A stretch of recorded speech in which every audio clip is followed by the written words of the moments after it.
Good morning. Time for Pastor Rick's Reflections again. Today I'm wearing my Maryville High shirt that I often wear to sporting events like, soccer games.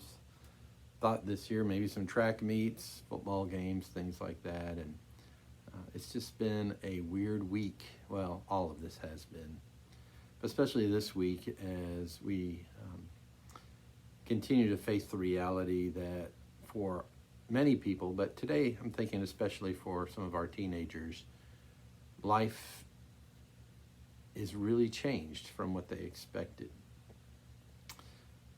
Proms have been canceled, graduations are up in the air.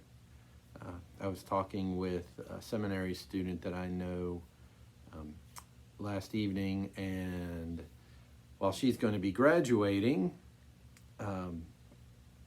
it won't be done in any way in a public forum. And she happens to be at a seminary in Texas, and she's doing some campus ministry work as that goes on. And the college where she's working is not going to be having its regular graduation as well.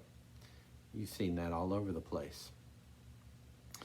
What makes it really tough for me is that yesterday we had to make the difficult decision as a leadership team in the Synod to cancel our annual Synod Youth Gathering, Affirm.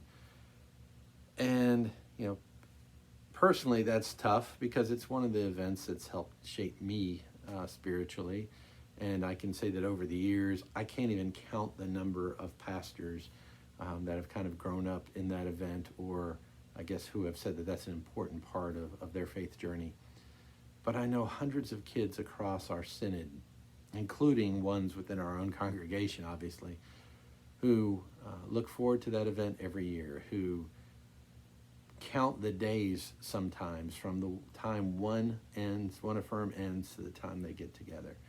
It was a difficult decision in some ways, but it was also an easy one. Since it's in June, we don't know exactly where things are going to be, and we have to have time to register everybody and prepare everything. And we do not want one child to be in harm's way. And so we just couldn't risk continuing the event. But that, along with so many other things, has made life, really difficult for a lot of our kids throughout our nation and the world growing up. The things that they are used to aren't happening. The things that they looked forward to aren't happening. And while it seems like they're doing a good job of doing what they need to do to stay healthy, it still can't be easy for them. And I know it's not easy for you adults who are watching this as well. You've had to make sacrifices and changes. But it's hard when you're giving up some of the things that were important to you as a child, as a teenager, as a young adult. Some of those milestones, some of those important moments that helped shape you. Where would you be if you didn't have those? And that's what some of our kids are going through right now. And they'll make it. They're strong, they're faithful, they're smart, they're loving, and they will make it, as we all will. But I just thought I'd share a little bit about them today, and we'll pray together. Good and gracious God, we continue to thank you for giving us another new day to love and serve you. There are so many changes that we're all having to make as a result of this virus.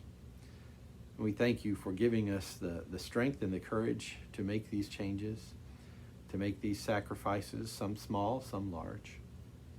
We continue to pray for our children of any age, for the things that aren't happening for them, that they realize what they're having to do now is for their own good and for the good of their parents and grandparents and communities.